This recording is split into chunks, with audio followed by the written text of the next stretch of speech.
Technology was used in the ancient world in some unlikely locations. There can be no more unusual place than in a temple. In ancient texts, we have uncovered stunning machines used in temples to create illusion and magic. Statues that cry tears of blood, temples that roar with thunder, and chariots that levitate in the air. All of these temple machines would use sophisticated engineering techniques. These were machines of the gods.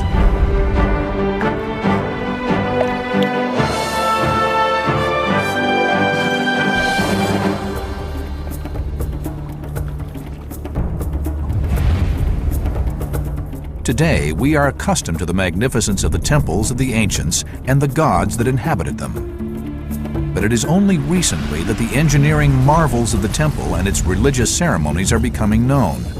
What the ancient manuscripts now reveal might cause us to rethink everything we thought we knew about the ancient world. We know from a whole host of references the diversity and the range of machines that were invented in the ancient world for all sorts of purposes. The priests of this time were almost like magicians or conjurers, and they would manipulate the worshippers and they would generate an atmosphere. As these various mechanical devices came into operation, it would be the sort of peak of the particular rite of worship. More than 2,000 years ago, religion played an incredibly important role in society.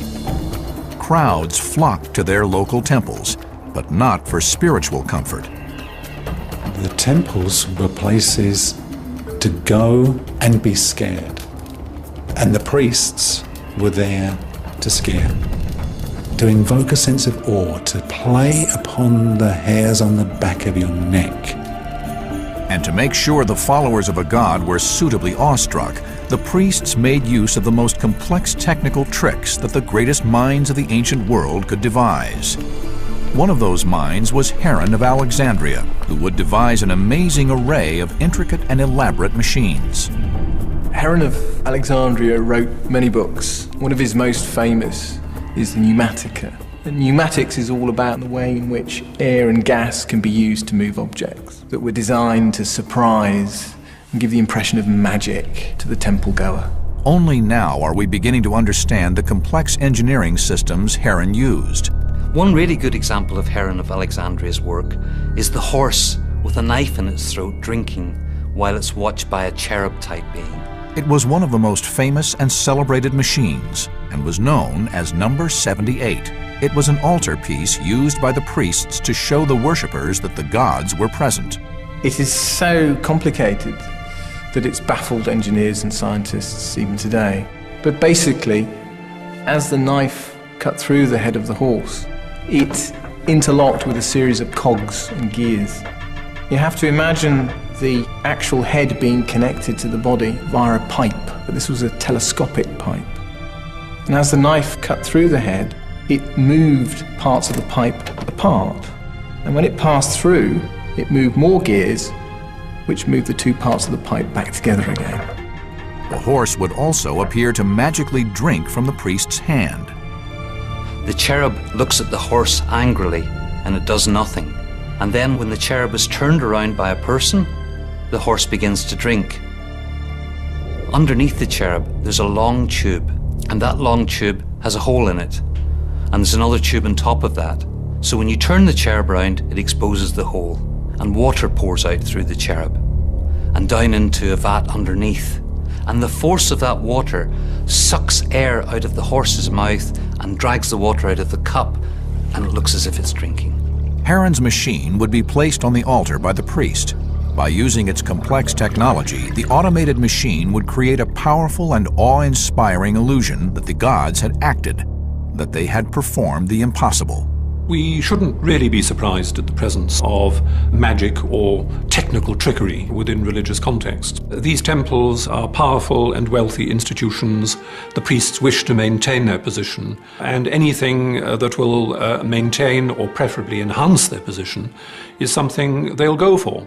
Telling fortunes by examining animal entrails was just one of the techniques priests used to keep their congregation enthralled.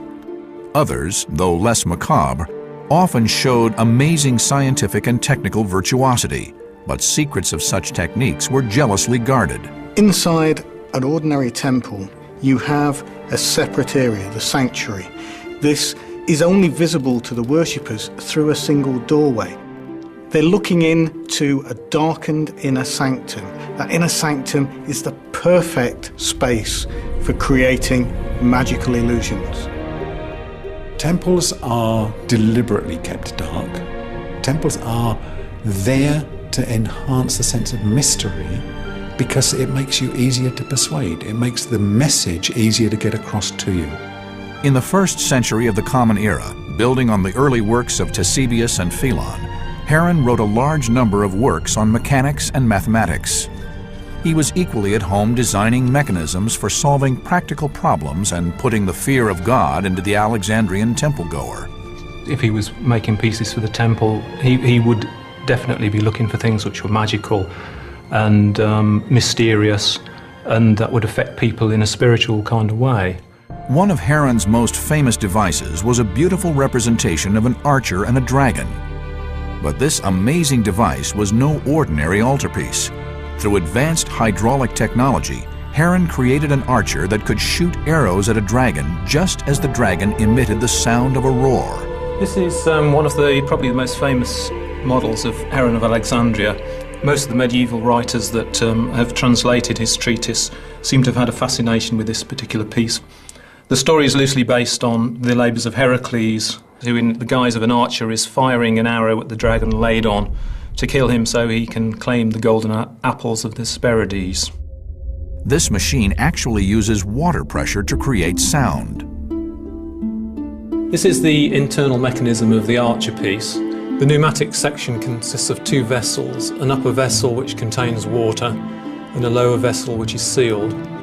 In the middle of the top vessel is a conical valve which, when lifted, allows the water to rush from the top vessel to the bottom vessel.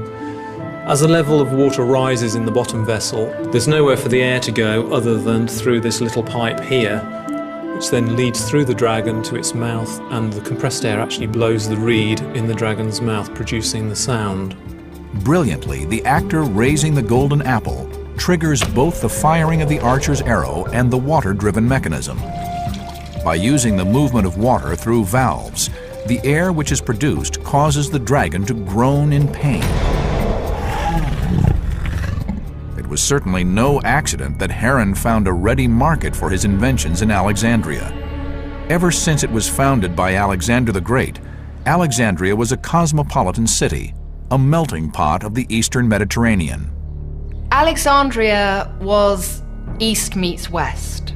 The ancient traditions of Egypt met the new flourishing Greek world. So Greek mathematicians, scientists, engineers, academics in all fields were able to feed off that ancient knowledge that existed in the temples of Egypt.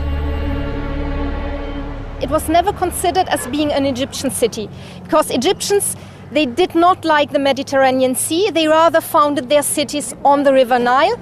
But Alexandria was a Greek foundation, and the Greek, they were a people of sailors. They needed the Mediterranean for their trading. So Alexandria was a place of many cultures, of many religions, of many different people that tried to live together. For a priest in Alexandria, life was a comparative rat race, where the ultimate prize, a packed temple full of eager worshippers, going to those with the most awe-inspiring gadgetry. If you look at the sort of religions in Alexandria, you've got a mixture of the secretive mystery religions, such as Isis, alongside more state religions, which are not so much about magic and the gods as about the maintenance of the status quo. Alexandria had many strange and competing religions, but in order to try to create a powerful uniting force, the heir to Alexander the Great promoted one religion over all others, led by a fearsome god. He was known as Serapis, and his cult combined elements of both Greek and Egyptian religions. Ancient texts tell of the bizarre mechanisms which were used by the priests in Serapis's temple in Alexandria. In particular, one mechanism continues to astonish today's modern world. Amazingly, ancient writers describe a chariot that seems to fly through the air on its own, as if by magic. How could ancient inventors have conquered gravity, 2,000 years before our time. What was at play in the temple? And how did ancient inventors really create the wondrous mystery inside? Ancient Alexandria was a city famed for its library, where all the most important books of antiquity were held. Texts on science, mechanics, art, and philosophy were collected and studied by Alexandria's inventors and engineers. They knew the Greek secrets and used scientific laws to build magnificent temple mechanisms to evoke the gods. But could they have harnessed forces that we would not have believed possible? Perhaps the most extraordinary story of temple machinery from Alexandria came from the Serapeum, the temple founded by Ptolemy I in honor of the god Serapis. The Serapeum at Alexandria was one of the great temples of the Mediterranean world. It lasted well into the Roman Empire and indeed survived until its destruction in or about 391 by the Christians.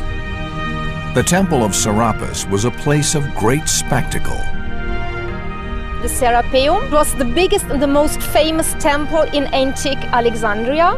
And unfortunately today there's not many remains. The only monument that is still standing on the site is the column that you see behind me. It's called the Pompey's Pillar. It was erected in Roman times. But long before Pompey's Pillar was erected beside the Serapeum, stories were circulating about extraordinary phenomena occurring there. These accounts have found their way into books of the early Greek and Roman historians. One in particular is stunning. It describes an iron chariot actually flying through the air. There is a tradition preserved in 4th and 5th century writers which speaks of the exploitation of the magnetic power of magnetite to create uncanny experiences in the temple. There's also talk in the writings of the Bishop of Carthage, Quodvald Deus, to the effect that an iron chariot could also be suspended in the same way. Ancient automata expert Richard Windley is confident that the inventors of Alexandria understood magnetism. But a floating chariot? Basically, the assumption is that the chariot was made of some sort of iron or ferrous material, and an enormous piece of lodestone would be hidden in the ceiling above, causing the chariot to effectively be suspended magically in the air with no apparent means of support. In Athens, the Greek historian Ioannis Arvanitis became fascinated by these amazing stories. To my mind, this was interesting but a little bit strange. A chariot in the middle of a temple floating in the air made no sense. Arvanitis searched in early Greek writings and discovered 3 separate references to this astonishing flying chariot. And he realized it referred to the god Serapis, who was equivalent to Apollo, the Greek god of the sun. It is commonplace in the Greek myths for Apollo the sun god to be represented as a driver of a 4-horse chariot called a quadriga, rising from the sea and driving through the air. This image occurs in many places in antiquity, including the Parthenon. The sun god needed his chariot to go up in the air. It was a very elaborate mechanism to make the believers think that the god was present there. But there's more. What made this flying chariot even more remarkable was that the levitation of the mechanism was timed precisely with the rotation of the sun. In the eastern facade there was a very small window, and by of course the changing of the sun during the year, on this certain moment one sunbeam could come in and touch the lips of the god Serapis. When the doors were opened, they revealed the gigantic figure of Serapis on his throne. According to ancient texts, a small chariot being driven by the sun god Helios would then be magically drawn toward the huge statue. The height of the ritual would be the moment when the sun shined into the temple and touched the face of the god Serapis. At this moment, the chariot would lift off the floor and levitate in front of the statue. In the ceiling of the temple, it is thought that a huge piece of lodestone was set, which magnetically attracted the small metal chariot.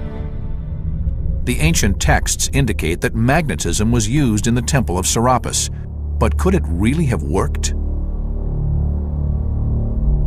2,000 years later, modern toys illustrate the same principle using electromagnetic fields. As you can see, there is no visible means of suspension whatsoever. You can actually pass your hand between the globe.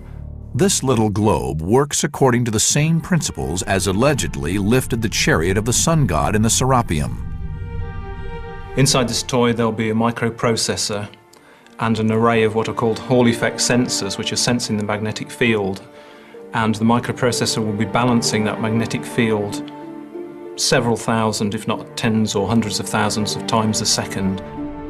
What makes the story of the Serapeum chariot harder to dismiss is the fact that it is not alone. There are other stories of the use of magnetism to create miraculous temple machines. There is one reference to a temple in Alexandria where there were two statues, one of Mars and one of Venus, and at the height of the ceremonial, the two statues were gradually brought together. And of course, once they became within their magnetic field, they were suddenly mutually attracted to one another and jumped to form a kind of embrace. We think that probably one of the statues was lodestone, the other may have been iron.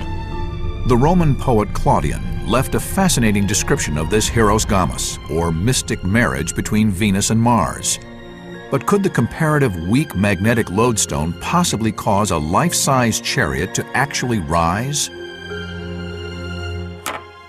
There seems to be no doubt, because of the number of sources, that this object did exist. So the mystery really is, how was it achieved? It's possible it could have been magnets. It would be nice to think that it was, but some kind of magical trickery, perhaps using suspension cables, is possibly the more likely idea.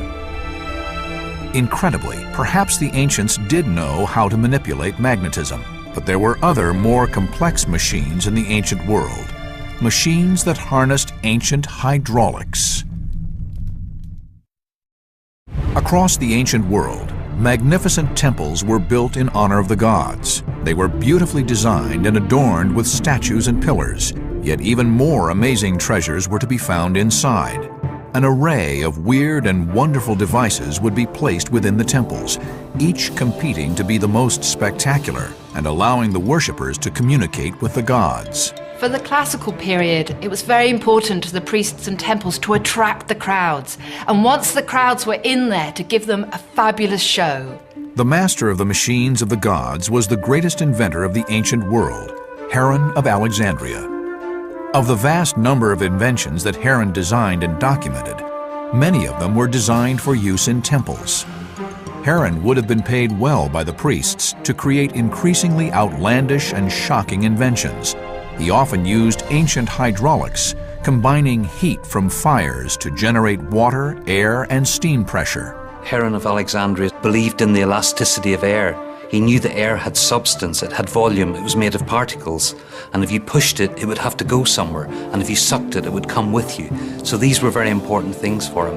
One of Heron's favorite tricks was to combine engineering with the practice of making a sacrifice to the gods. He would use the fire that had been kindled on an altar as a power source. The altar would have been transparent, made of either glass or horn. Statues would be above the altar. When a fire was lit, the statues would be seen to dance. Through the heart of the altar was a tube, which turned on a pivot. Connected to this tube are smaller tubes lying at right angles to each other and bent at the extremities in opposite directions.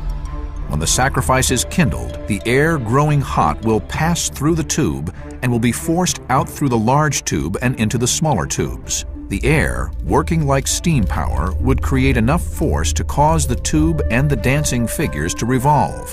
When the altar flames started to die down, the dancing figures would slow and finally come to a halt.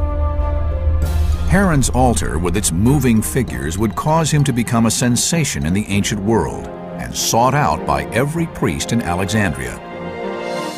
Many of his devices and inventions moved statues, and as a consequence, they could be used by the religious priests of the time to convince the people that came to the temples that the gods really existed. And once worshippers went into the temple, they would have to pay for certain services like holy water. This would lead Heron to design the first vending machine in history. It was a simple yet ingenious device, and one that would generate vast amounts of money for the temple priests.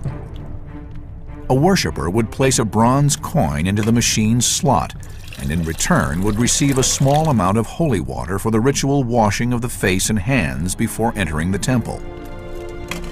The coin fell into a small pan that hung from one end of a delicately balanced beam. Its weight depressed one end of the beam, thus raising the other end, which opened a valve and allowed the holy water to flow out.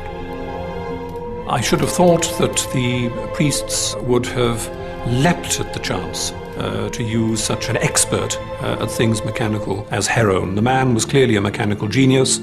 There were all sorts of things that he was capable of doing, things well beyond the ken of the vast majority of people, including the priests themselves.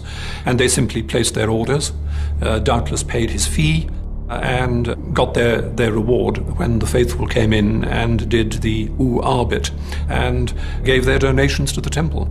In Alexandria, in the early Christian era, we have startling evidence from one of the temple priests of the importance of temple magic. One priest wrote, "We definitely need some striking miracle to advertise our temple. Folk are flocking like sheep after these barbarous new Galilean heresies." Heron, the brilliant scientist and inventor, was only too happy to oblige. Heron was a master engineer. He was a master craftsman. He saw the opportunity and he put it together to the limit of the fabrication methods available to them at the time. For temple worshippers, the magic began as soon as they walked through the door. Sometimes the magic began with the doors themselves. The doors in major temples would have been massive affairs. They could be wood, they could be bronze, they would have lots of elaborate attachments of gold and ivory, and the opening and closing of them seems to have been something which was staged, rather like a piece of theatre.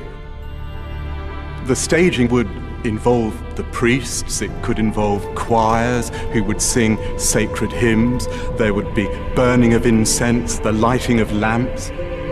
Heron devoted much of his attention to making the opening and closing of the temple doors as dramatic as possible. He even contrived it so that the doors would open automatically in synchronization with the altar sacrifice. One of these devices was so arranged that as the altar heated up, the doors would open and then they would close when the sacrifice was over. The automatic doors used simple mechanical principles to reinforce the Egyptian priest's authority and prestige throughout ancient temples. As the priest lit the fire on the altar, it heated the air inside a metal cylinder concealed beneath it. This would force the water in it through a siphon into an enormous bucket. The bucket was suspended by chains from a system of weights and pulleys, which turned the doors on their pivots as the buckets became heavier. The temple doors would open as if by magic. You have to remember that these devices at the time were only working in the temples. So for the average person, they would have never seen anything like this. So you have to imagine how completely awestruck they would have been when they arrived at the temples and the doors magically opened before them. Though Heron was primarily a brilliant physicist and mechanic, some of the priests used other tools to demonstrate the powers of the gods. In particular, they used chemicals to amaze their congregations. Within temple trickery, you would have use of as much chemistry as was available to them at the time, and probably more than was available out on the streets, because these were the keepers of the secrets. To maintain the sense of bewilderment and wonder in the mind of their pious observers, duplicity was vitally important. A feature common to a lot of these ancient religions is the fact that they're mystery religions. The worshippers don't really know what's going on. That includes what they're eating and drinking. Food plays a key part in a lot of the rituals. This is a tree bark, logwood. Now, you put this into wine, which the worshippers drink. When they go to pass urine, it looks as though they're passing blood. If you then stop feeding them the tree bark, you've cured them of a debilitating condition. They're cured, they're healed. Power to the priest. In addition to food and drink, the chemical properties of all kinds of common substances would be put to work by a priest anxious to maintain his spell over the congregation. The chemistry is the chemistry of things which can be reduced by fire, and it is things which are available from readily available chemicals such as urine and feces and dung and whatever, which is useful because that gives you good sources of phosphorus, which glows in the dark, and of things which, when you rehydrate them after the fire, steam or crackle or fizz, something which to an innocent mind would be most impressive. Soon, the field of temples competing for attention became even more crowded. People were flocking to a new cult called the Christians, and priests were forced to call upon ancient inventors to create more ingenious, more powerful devices, devices that would, amazingly, cause temples to roar with thunder and statues to speak. In the classical world, inventors and engineers created spectacular machines to produce ancient visual special effects. Yet they also knew the power of sound would create fear and anticipation in the worshippers. Many devices were used, from the most simple to the most complex, to generate the sound effects for temples. Because a lot of these early religious cults were based around a very theatrical style of worship, almost any device which enhanced that experience would be utilized. This little thing I'm holding is a little model we've made of a rhombus, which is where we get the word rhombus, as in the geometrical shape. It's a very archaic instrument. Most primitive cultures have got variations of this, usually called bull roarers, and in fact the Greeks used to call it the voice of Zeus. The way we operate this device is there's a longish string attached to it, but to make it actually rotate in the air, we've got to give it a little spin. So I'll do that now.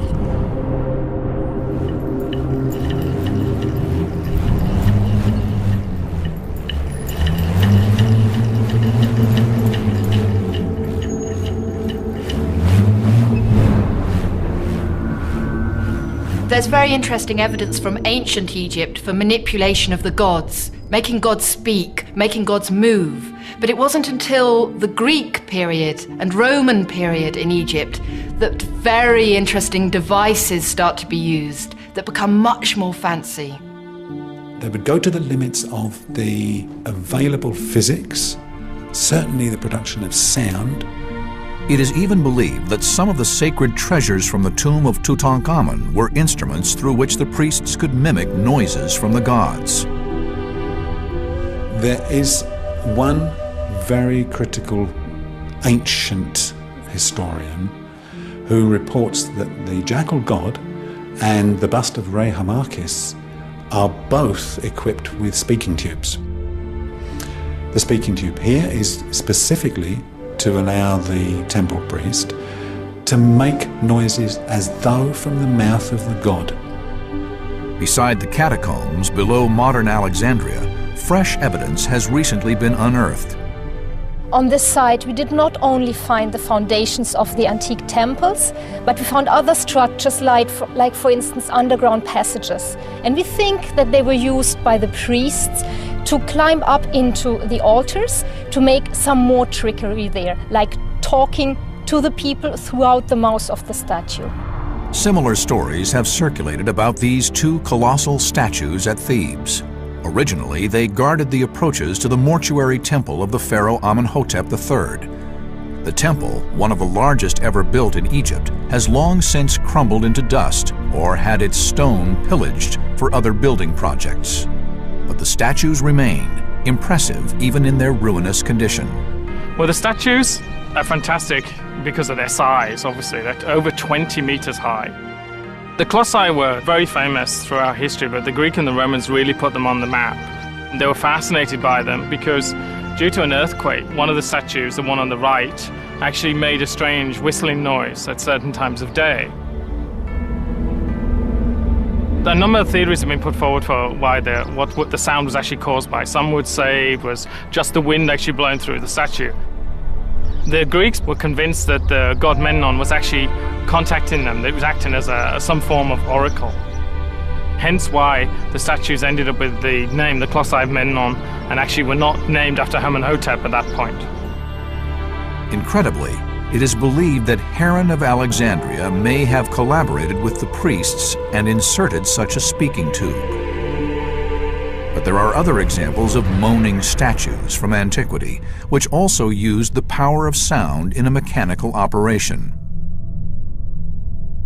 One of the things that keeps cropping up are descriptions of moaning statues. We think these may have been used in temples to create a magical or mysterious effect, and possibly in tombs to prevent interference of grave goods and so on. This particular one is a low relief showing a figure of a Gorgon, which is associated with Hades, so a tomb would be fairly appropriate. It works on the familiar displacement of water principle, which was common amongst the Alexandrian school. Basically, we're talking about a vessel filled with water which suddenly siphons into a closed vessel, dispelling the air and blowing some kind of noise-producing device. I'll fill it up now, and hopefully we should get sound.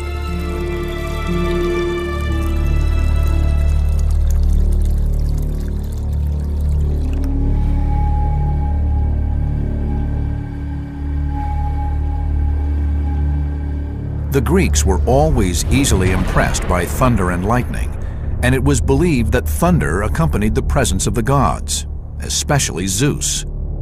So, to make sure the worshippers in the temple were kept in constant awe, the priests kept a little machine concealed in the temple's workspace. This machine is a slightly scaled-down version of a thunder-producing machine. We know that the Alexandrians had thunder machines from drawings and references of Heron. The machine he used consisted of metal balls falling onto a plate. Heron's machine was in fact a scaled-up replica of Phelan's alarm clock. Water is used as a timing mechanism in the machine. Now, as the level rises, the float which is built into the bottom of the plate should begin to float, and we'll see the plate gradually start to tilt.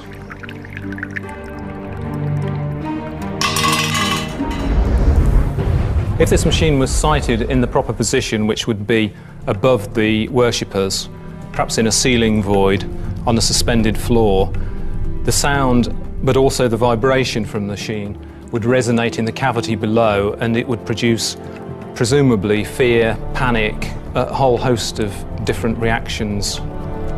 This is a replica of a medieval thunder machine. In ancient texts, there are references to similar machines that existed in the ancient world. The wooden box is a tube with a channel running the whole length of it, and within this tube run very heavy metal balls. This is actually an iron ball, and I've deliberately put these little bobbles on the outside to make it clatter more as it rolls. We simply operate the machine by tilting backwards and forwards like a seesaw.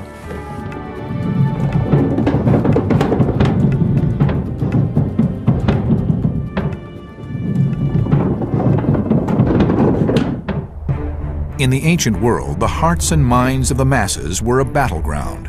Religion had to compete against many other forms of entertainment. In order to survive, priests became ringmasters, showcasing acts of magic and trickery that would be the equal of any modern circus.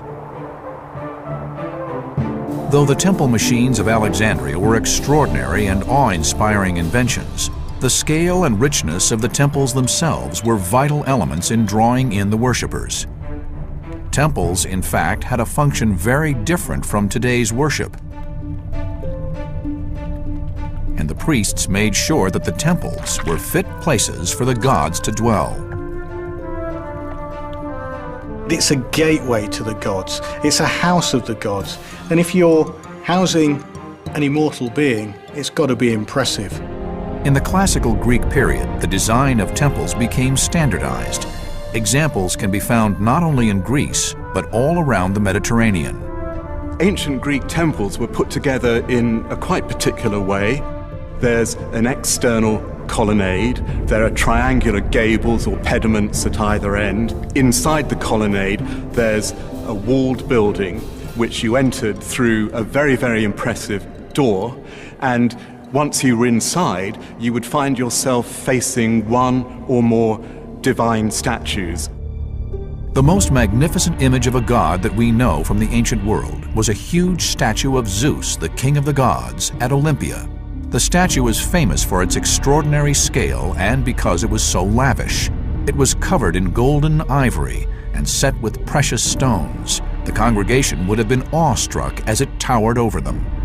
Inside the temple, placed in the center, is the very big and very impressive chrysophanton statue of Zeus. This was the amazing work of the great sculptor Phidias, who, having finished the statue of Athena at the Parthenon in Athens, came to Olympia, established his workshop, worked many years, and created this wonderful work, which was regarded as one of the 7 wonders of the ancient world. But even the statue of Zeus had a purpose: to evoke a wave of awe-inspiring and frightful emotion, and to reinforce the power of the father of all the gods. It was a unique piece of work. Worshippers could enter the temple and climb the stairs found to the right and left of the statue and admire it from high.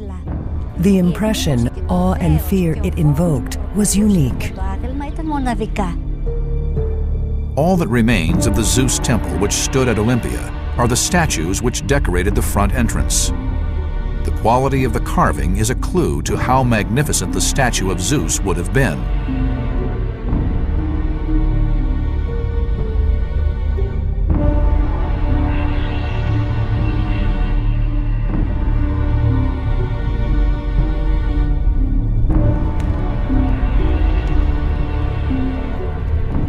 Yet not only could the ancient Greeks create statues of such enormous size and beauty, but they also created statues which shocked and were miraculously moved to tears. Tears of blood.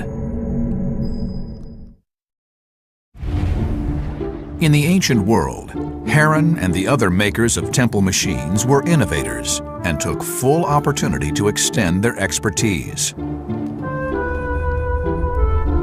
The Alexandrian technologists were all interested in what we would now call physical concepts.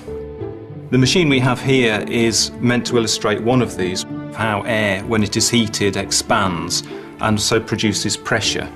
What we have is a sealed vessel. On top is a small fire, which would be the altar fire or temple fire. When the priest lights the fire to make the offering, the heat from the flames warms the air inside this chamber. The air then is pushed down the little tube into the receiving vessel, which holds, in this case, the fake blood. The pressure of that then forces the liquid through the tube here and up into the statue, and it will then go through 2 tiny holes in the tear ducts in the eyes of the statue. This type of mechanism is what Heron excelled at. He would use fire that pushed air into sealed containers, which in turn would push fluids around other pipes. The effect was startling and could be used for such devices as the crying statue. But can we make it work using Heron's technology? Using synthetic blood within the system, we will try to make the statue cry with tears of blood. Here, the fire will be used to heat the air. This will expand and push through into the sealed container. The pressure will cause the blood to rush up the pipe and through the tear ducts. There's no telling how quickly the air will actually heat up, or in fact if it will heat up. Most of the flames are burning upwards, so a lot of the heat is going upwards. Logic says that the fire should be under the sealed container, but Heron's drawings show the opposite. The designs clearly show that he intended for the fire to be on top, so the offering could be placed on the fire in full view of the congregation. Everyone would see that the goddess had been moved to tears by their gifts. Well, the fire's beginning to burn down a bit now, and the vessel is getting quite warm. Whether it's not completely sealed or whether the air's not expanding with sufficient pressure, we don't really know. But I can't see any sign yet of any fluid being driven out of the pipe. Richard believes that the model may be too small to allow a sufficient volume of expansion of air. But a quick burst from a propane torch soon gets it working. To see the all-powerful gods crying tears of blood must have been an astonishing and disturbing experience. Heron's designs were unrivaled in their brilliance and ingenuity, and his use of physics and hydraulics provide tantalizing evidence for ancient technology experts like Richard Windley. Inventiveness and subtlety in a lot of these devices. There's lots of things in the drawings which seem to be nonsensical, and when one actually comes to the practical business of constructing them, you realise what these little devious elements are actually for. There's something very particular about reconstructing models because it kind of almost puts you in the brain space of the people that invented them. It gives a kind of keyhole of understanding into how they went about developing things. For those worshippers who were not satisfied with the public cults, they could turn to mystery religions. These types of cults had dark inner secrets and strange practices. This would be the ideal climate for the most mysterious machines from the ancient world. There were all sorts of bizarre cults. There were cults to all manner of gods and deities, and some of these took the most bizarre forms and rituals. One of the strangest of the cults was probably the cult of Cybele. The cult of the multi-breasted mother goddess Cybele had its origins in Asia Minor.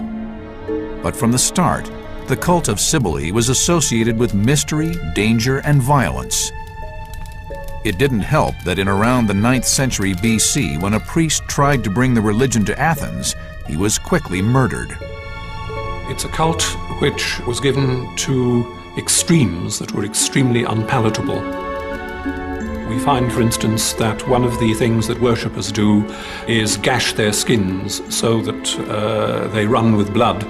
One particularly extraordinary temple machine was created which showed the mother goddess Cybele spontaneously lactating at the height of the ceremony in her honor. One of the most bizarre and intriguing inventions of some of the engineers that worked in Alexandria was one of the statue of Cybele, goddess of the earth, and as such she was a fertility symbol. One can imagine priests a bit like contemporary conjurers or magicians raising the worshippers into a kind of frenzy, and then at the opportune moment, at the final climax, this statue would start lactating. This must have been a most amazing, bizarre experience. The mechanical principle behind the statue that cried blood also served the lactating Cybele statue. Beneath the statue was an altar filled with milk. Above the statue, supported by 4 columns, was a dome. At the moment of sacrifice, 2 lamps were lit. Hot air trapped by the dome was forced downwards and heated the milk beneath the altar. This, in turn, was forced to rise through a series of tubes connected to the breasts. As the pressure built up, the milk came from the mother goddess, to the wonder and admiration of the spectators.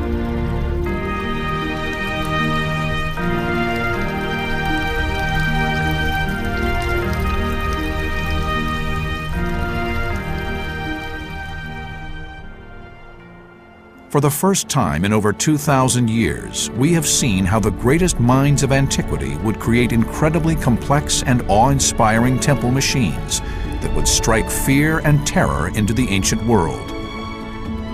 We cannot truly appreciate the effects these mechanical inventions must have had on unsuspecting worshippers of the great temple of antiquity, and how they would have been tricked into believing that the gods had spoken or that miracles had been performed. The temples of antiquity were places where the foundations of modern engineering and science were laid.